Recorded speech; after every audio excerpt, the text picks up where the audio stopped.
এইভাবে তৈরি করে নিন গমের আটা দিয়ে খাস্তা মচমচে বিস্কুট। চায়ের আগে তৈরি করা হয়ে যাবে এই বিস্কুট। দোকান থেকে আর কিনে আনতেই হবে না, বানিয়ে কিন্তু মাস জুড়ে রেখে দিতে পারবেন। খেতে কিন্তু ভীষণ ভালো লাগে। নমস্কার বন্ধুরা, নতুন একটা পর্ব দেখার জন্য আপনাদের সকলকে স্বাগত জানাই। আজকে আমি আপনাদেরকে গমের আটা দিয়ে মাত্র 5 মিনিটে খাস্তা মচমচে চায়ের সাথে খাওয়ার জন্য বিস্কুট তৈরি করে দেখাবো। এই বিস্কুট কিন্তু বানানো খুবই সহজ। একদিকে চা বসিয়ে একদিকে এই বিস্কুট কিন্তু তৈরি করে নিতে পারবেন। তো চলুন আমি খুবই সহজভাবে এই গমের আটা দিয়ে আপনাদেরকে বিস্কুট তৈরি করে দেখাবো। আশা করছি আপনাদের অনেক ভালো লাগবে। তো এখানে আমি একটা বাটির মধ্যে নিয়ে নিচ্ছি 2 বাটি মতন গমের আটা।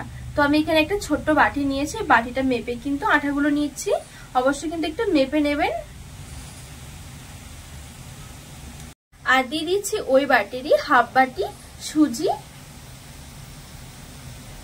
আর এখানে নিয়েছি আমি 2 টেবিল চামচ শুকনো নারকেলের গুঁড়ো। যদি শুকনো নারকেলের গুঁড়োটা না থাকে তাহলে নারকেল কুড়িয়ে মিক্সিতে একটুখানি ঘুরিয়ে শুকনো খোলায় টেলে নিলেও কিন্তু খুব সুন্দর নারকেলের গুঁড়ো রেডি করা হয়ে যাবে। আর তাছাড়া না চাইলে কিন্তু না দিলেও হবে নারকেলের গুঁড়োটা, তবে দিলে একটু বিস্কুটগুলো খেতে বেশি ভালো লাগবে। সামান্য একটু নিয়েছি লবণ। এবারে শুকনো জিনিসগুলো একটু এইভাবে মিশিয়ে নেব। আর এখানে ময়ানের জন্য নিয়ে নিচ্ছি 4 টেবিল চামচ সাদা তেল।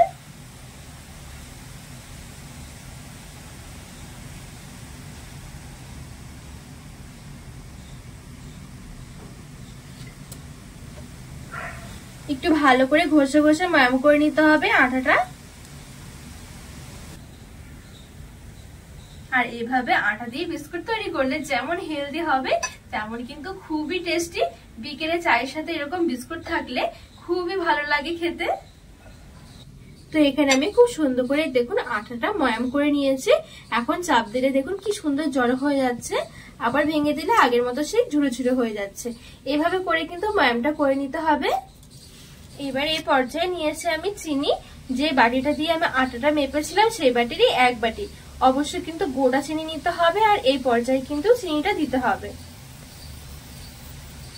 ভালো করে মিশিয়ে নেব চিনি দিয়ে।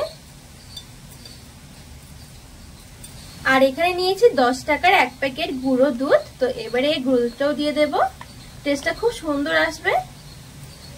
ভালো করে একটু মিশিয়ে নেব।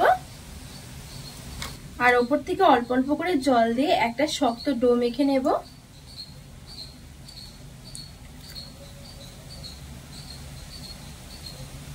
অবশ্যই কিন্তু জলটা এভাবে অল্প অল্প করে দিতে হবে।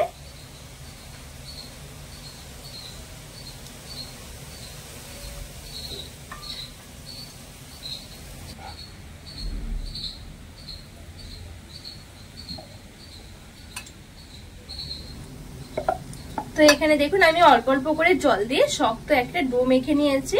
ডোটা কিন্তু অবশ্যই কোনোভাবে নরম করা যাবে না, একটু শক্তই রাখতে হবে। আর এখানে কিন্তু এই ডোটা রেস্টে রাখার কোনো প্রয়োজন নেই। রেস্টে রাখলে কিন্তু চিনিগুলো গলতে শুরু করে দেবে। তো সঙ্গে সঙ্গে কিন্তু বিস্কুটগুলো তৈরি করে নিতে হবে। খুবই সহজ, খুবই অল্প সময়ের মধ্যে কিন্তু আপনাদের এই বিস্কুটগুলো হয়ে যাবে এভাবে তৈরি করলে। তো এবার আমি চাটুর মধ্যে রেখে বেলনি দিয়ে একটু বেলে নেব।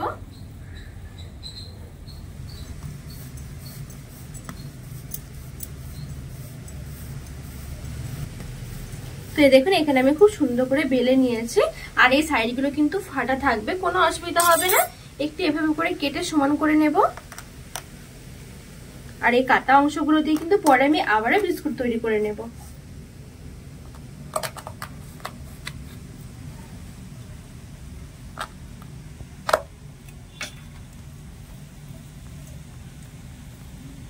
তো দেখুন এখানে কিন্তু আমি একটু মোটা করে রেখেছি। এবারে ছুরির পেছনটা দিয়ে হালকা ভাবে করে একটুখানি দাগ কেটে নেব।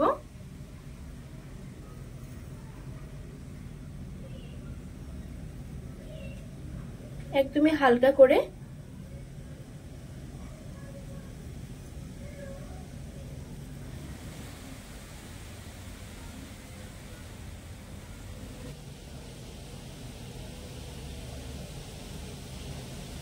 তো এই দেখুন আমি এখানে লম্বা লম্বা করে কেটে নিয়েছি। এবারে সাইড থেকে এরকম ছোট ছোট করে কেটে নেব। হালকা করে শুধু এরকম ছুরির পেছনে দিয়ে একটু দাগ কেটে নিতে হবে।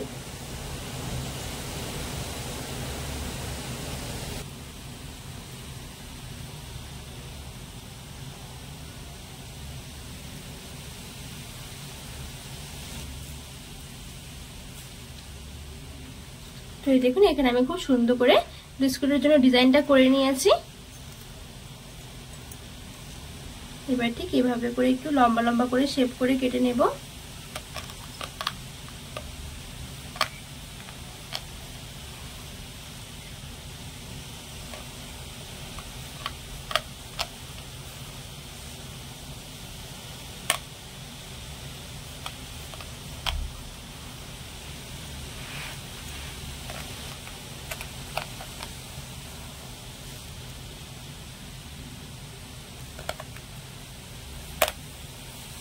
এই দেখুন কতটা সুন্দর লাগছে, ডিজাইনটাও কত সুন্দর হয়েছে।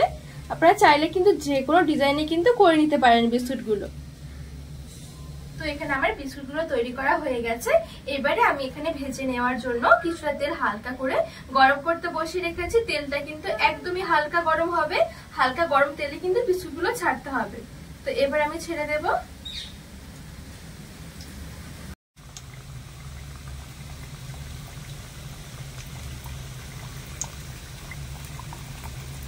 খুব বেশি একসাথে বেশি করে দেব না, তাহলে একটার সাথে একটা লেগে ভেঙে যাবে।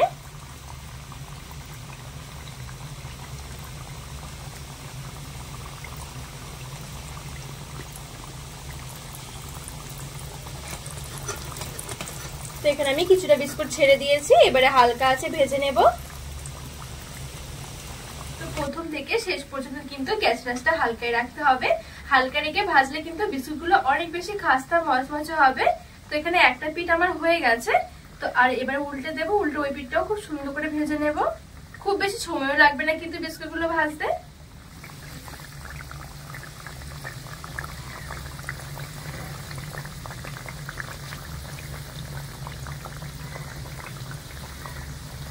তো এখানে আমি উল্টে পাল্টে খুব সুন্দর করে একটু লাল করে ভেজে নিয়েছি।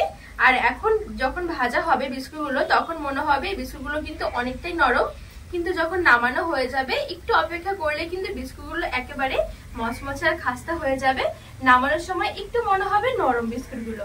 তো এখানে আমার খুব সুন্দর একটা কালার এসে গেছে, ভাজা হয়ে গেছে। এবারে তেল থেকে তুলে নেব।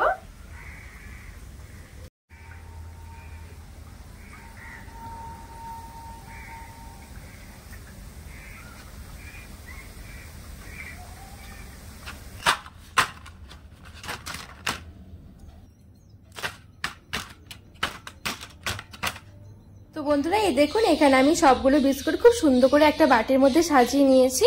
এবারে চলুন একটা বিস্কুট আপনাদেরকে ভেঙে দেখাই যে কতটা সুন্দর হয়েছে আর কতটা খাস্তা হয়েছে।